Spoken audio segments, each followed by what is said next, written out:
Gardening in grow bags is a simple way to begin gardening almost anywhere. Pick up a few grow bags, fill them with soil, and you are ready to go. It's easy to see why this is becoming a more and more popular option for starting a garden or adding space to an existing garden. In today's video, we'll talk about some of the advantages of growing in grow bags, some of their drawbacks, then I'm going to give you 5 tips for successfully gardening in grow bags. But if we haven't met before, my name's Angela from Growing in the Garden, and I love to share garden inspiration and helpful tips so you can be successful in your own garden. I partnered with Gardener Supply Company to bring you this video all about grow bag gardening. One of the big advantages of gardening in grow bags is the cost. Grow bags are an inexpensive way to add area to your garden and to begin a garden. Even good quality bags are not that expensive and they will last several years. Another advantage of growing in grow bags is there is no need to remove grass or prepare the area. You simply fill the bag with soil and you're ready to go. It couldn't be easier. Gardening in grow bags is also good for the plants. It prevents overwatering. Good quality grow bags have excellent drainage and that excess water drains out, so issues related to overwatering are totally avoided when you grow in grow bags. One of the biggest advantages of grow bags have to do with the roots of your plant. The breathable nature of the grow bag allows the roots of the plant to breathe. Plants' roots are often healthier when grown in grow bags than in other plastic type of containers. Another advantage to grow bags is they are so easy to store when you're not using them. At the end of the season, dump the soil into the compost bin, spray out the bag, let them dry in the sun, fold them up and put them away until next season. Another advantage of grow bags means that you can use them just about anywhere. Put your grow bags in the best location to follow the sun, or if you're like me and live in a hot climate, during the hottest months of the year, you can move them to locations where they get afternoon shade.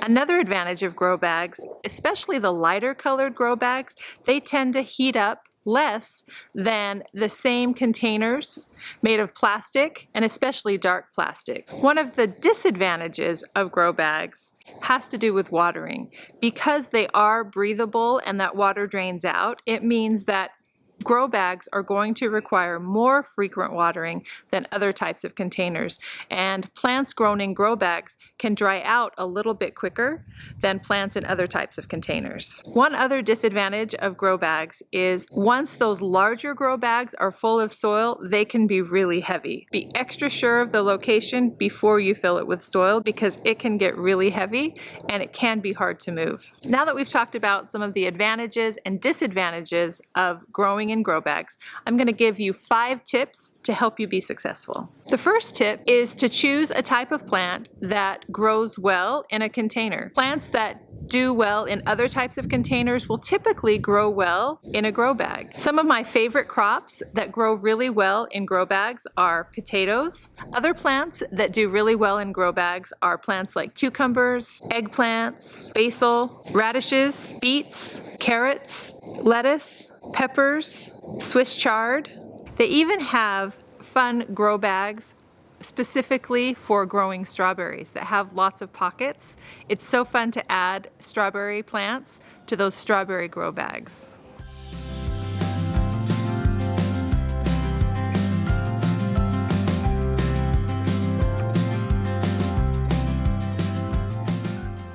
There are many herbs that do best with well-drained soil and a little bit drier, arid conditions. Those would be herbs like rosemary and thyme and sage.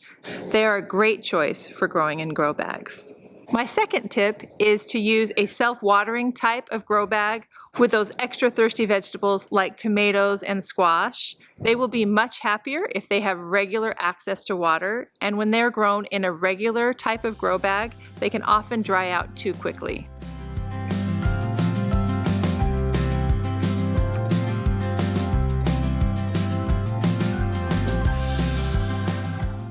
Let me tell you a little bit about this self-watering grow bag from Gardeners. Last fall, they sent me one to try, and I was a little bit skeptical about growing a tomato in a grow bag, but then I saw the reservoir in the grow bag and I thought, hey, this might actually work. I grew an indeterminate tomato in this grow bag last fall and it did great. The roots had constant access to water. It was really simple to fill up the reservoir. This spring, I'll be growing 2 indeterminate tomatoes in these grow bags. Adding a reservoir to a grow bag was a great idea, and luckily the implementation worked out really well.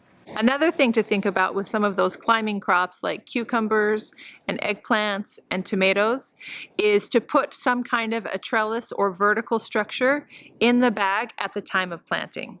The third tip is to choose the best size of grow bag for your plants. How do you know which size grow bag to choose? The first thing to do is to look at the plant spacing guidelines. Those will often tell you how much room to allow between plants. And those spacing guidelines are important because overcrowded plants are often more prone to pests and diseases, so you want to have enough airflow around your plants. Here are some general guidelines when choosing the size of container for some commonly grown container plants. The extra small size grow bag would hold about 2 gallons of soil. A small size grow bag is about 3 gallons of soil.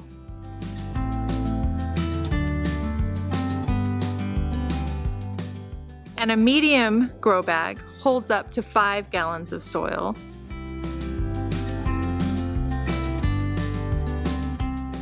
There are a few plants that you want to make sure you have enough soil for. A large grow bag holds up to about 10 gallons of soil. All but the smallest types of tomatoes, you want to make sure that they have enough room. So I would always choose a large size grow bag when I'm growing tomatoes. Anything larger than that is considered extra large, and almost any plant can be grown in an extra large container. Typically, you want to choose the largest size that you can because a larger grow bag means that that plant has access to more soil, which means more nutrients and more water are available for those plants' roots. My fourth tip for growing in grow bags is to choose the right type of soil.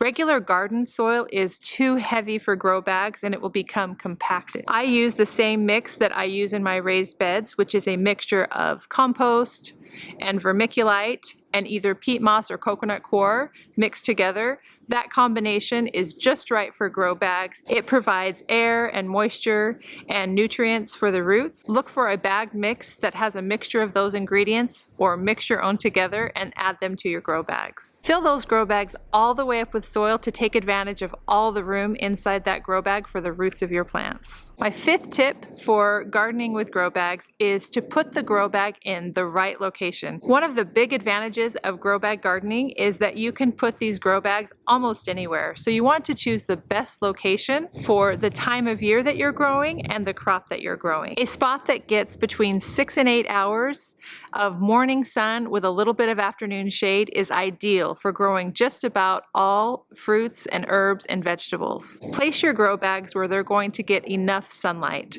Sunlight is essential for nice, healthy plants. Whether you're a first-time gardener just starting out or an existing gardener looking to add a little bit of extra space to your garden, growing in grow bags are a great option. Thank you so much for watching.